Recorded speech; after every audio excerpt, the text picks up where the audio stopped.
Let's talk earnings. Geregu Power PLC, largest publicly listed electricity company in Nigeria. There are its earnings right there. Revenues, 74% year-on-year growth, 82 billion. Gross profit after you back out your cost of goods sold, 84.3% climb there. Operating profit, 110% growth. Profit before tax, 60% growth to 24 billion naira.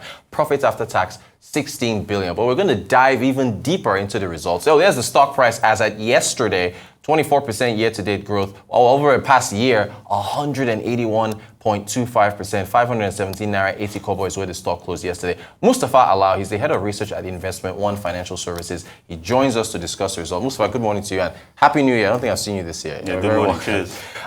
So what did you, let's take a macro view. What did you make of the result? Yeah, it's positive. I mean, I saw greens all over the results on their P&L statements. Yeah. Over 70% in terms of revenue growth year on year. Also in terms of operating profit, they also grew over 100% in that, and also net profits, they also grew, significantly there as well. I think over 50%. So that's on a year-on-year basis. However, you need to look at the base effects, right? That's something you can't discount. Yeah. So if you look at their CAGR over 2 years, that's their compounded annual growth rate from 2021 to 2022 and then 2023, you see that a lot of those greens on a year-on-year basis actually turn to reds. What I mean by that is that, so for example, if you look at their revenue, right, okay, it didn't turn to red, but it was significantly lower. It came at about 8% in terms of CAGR growth, right? So now that's starkly different from the over 70% growth. Right. Also, if you look at their profit after tax, that's their net profit, you see that the story was a bit different as well. If you look at it on a year-on-year basis, they grew by over 50%, if I'm correct, right? 57, 57%. But if you look at that 2-year CAGR growth, right, that means they're taking into account 2022. You see they're actually in a loss of 11% or over 11%. Now, what happened in 2022? There was a lot of red, right? Exactly. The company had a lot of challenges, right? It was a bit of a tough year.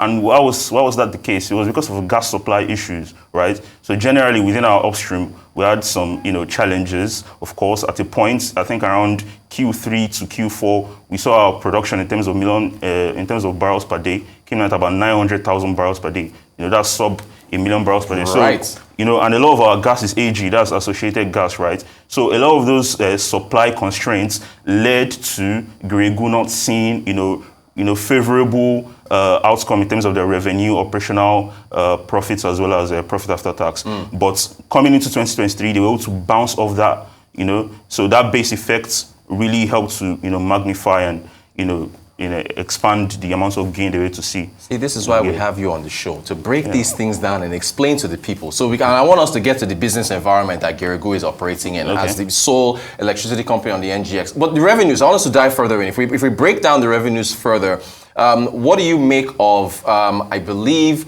power, I think it was power generation, I believe. If we take a look at the revenue breakdown. Okay, energy sold, excuse me. 71% growth, and then the capacity charge. Well, what's your takeaway from at least that breakdown of that revenue from there?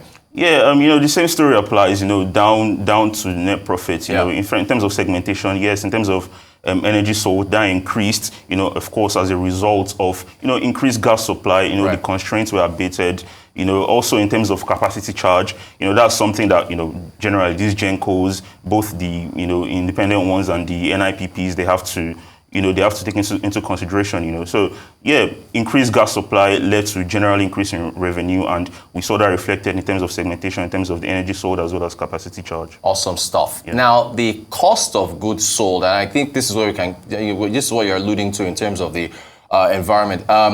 40 billion there, 64.4% growth. Now, if we dive a little further, and this is why I love the notes to these accounts for audited financials, where they give you, so gas supply transport there, 71% growth, and then plant depreciation, we saw that coming in as well.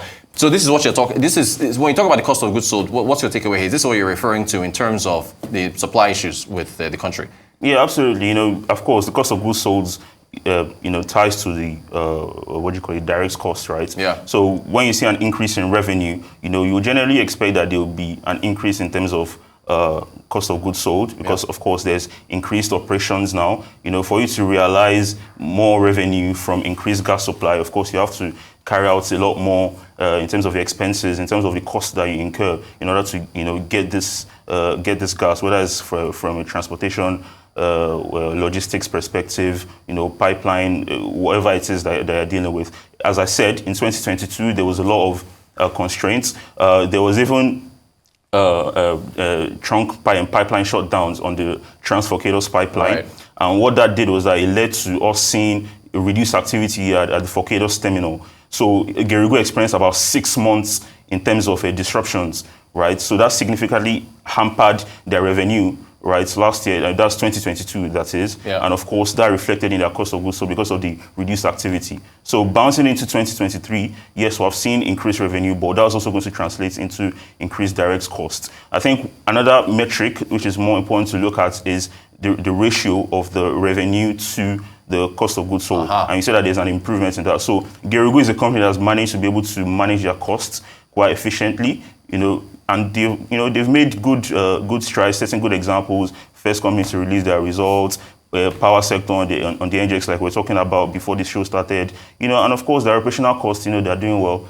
And I'm sure that the investors are, smiling. Satisfied. Yeah. What about the admin? And I think this is, I guess we're going to talk about machinery now and imports, exchange rates, and inflation. Admin expenses, 173% climb. They're 12.9 billion. If we drill down further, I think almost half of that was the plant machinery and repair and maintenance. So can you speak towards these type of costs for companies operating here? Yeah, of course. If I narrow it on Geregu first, Geregu, speaking back to the issues I mentioned earlier with regards to, them having to incur more costs as a result of, increased gas supply. Of course, that translated into their operational costs. And if you also see, it was about Q3 2023, we realized that Geregu, they incurred a huge amount. I can't remember exact the figure now, but, they needed to do like an overhaul of some of their machinery. They brought in an Italian company to do that. I can't remember the name of that either at the moment. And their dollar FX cost for that, right? Yeah, and their FX cost for that. And which you mentioned, of course, there's the inflation factor you need to take into consideration. There's the FX devaluation factor you need to take into consideration. So these are things that have hampered, or that have increased the level of cost from an operational perspective and from a direct cost perspective. And not just Geregu, of course, like you alluded to, across the power sector, across all the sectors around Nigeria. Manufacturing sector, which contributes about 8% of our GDP, is testament of that. Manufacturing sector, of course, they've incurred a lot of costs in terms of the devaluation in the currency, the naira, of course, inflation pressures as well. So yes, both the internal and externalities, have essentially led to the rise in operational costs. So you use Geregu as an example here and the challenges that they have faced, and yet being able to bring out this result. You've talked about the base effects. So how do you view the power sector? How do we get more Geregus to, what's your view on the power sector with these type of challenges here in terms of growth, and we want more 24/7 power and so on and so forth? How do you, using this result and the kind of challenges that other companies would face, how do you assess that, or how we can get our power sector to where it needs to be? Nigeria, definitely, if you're looking at it from an opportunity perspective, first of all, Nigeria definitely has the opportunity. Almost half of our population is not connected to the grid. Yeah. That leaves large space for investments. There's an investment opportunity there. And, when you have, what we had in 2013 when there was the privatization, right, which saw, the current holders of Geregu, handling stake of the company. We're now seeing sort of like an evolution of that with the Electricity Act now, which the president signed in June 2023 last year. So with these developments, with these evolutions, it should help the power sector to improve. Of course, we also look at the perspective of space for renewable energy. Nigeria has abundance in terms of solar. Generally, in this sub-Saharan region, Nigeria could really take advantage of that. And if I narrow back on Geregu as well, we see that Geregu, they've also seen some improvements. I did mention that on a CAGR perspective, in 2 years, they didn't do as well as they might have done if you're looking at it from a year-on-year perspective. But if you look at Geregu over the past, they have seen some improvements in terms of capacity. When they first took over in 2013, I think in terms of nominal capacity, right, they were doing just about 100 megawatts, right, and they improved that. Did 90 to 100% in terms of effective capacity to nominal capacity, right? Yeah. And also, even in terms of nominal capacity, it was about 440 megawatts, and they upped that to about 434 megawatts over that time. So there's that improvement. We're also seeing, generally across the value chain as well, we're seeing that the Electricity Act, could possibly see us seeing a sort of like more private hands going into transmission, which is, where the flag is generally on the Nigerian value chain in terms of electricity, right? So if we see that more hands go into the transmission phase of the value chain of electricity, we'll be able to have these Gencos supply more. We'll be able to have these Gencos supply more because our capacity now is, I think, is about 10 to 11,000 megawatts, but our transmission grid can't take all of that, right? I think it takes about just over half of that. So generally, the power sector, it has those opportunities. The encumbrances are what I've listed already, and if we see the enaction of the Electricity Act to an optimal level, we'll start to see that there will be improvements in the power sector generally. On the Electricity Act, about a minute or two to go, do you, the capacity of other states to be able to attract the necessary investment? So, what's your view on that? Because we're having this conversation in Lagos, it's commercial capital, it can attract investment. But what about other states? How do you view that, how other states can compete to be able to attract investment in their respective regions of power? Yeah, I mean, you can't deny that some states would do that faster than some others. You already mentioned Lagos, of course, that's number one. And even that is even reflected in terms of NNPC's approach, which with that OVH acquisition, I used to mention about how, Africa and even the Secretary of State in the US, has recently been in Nigeria. He's talked about it a lot, how very soon, or by the turn of the century, we could have 1 in 4 persons to be African.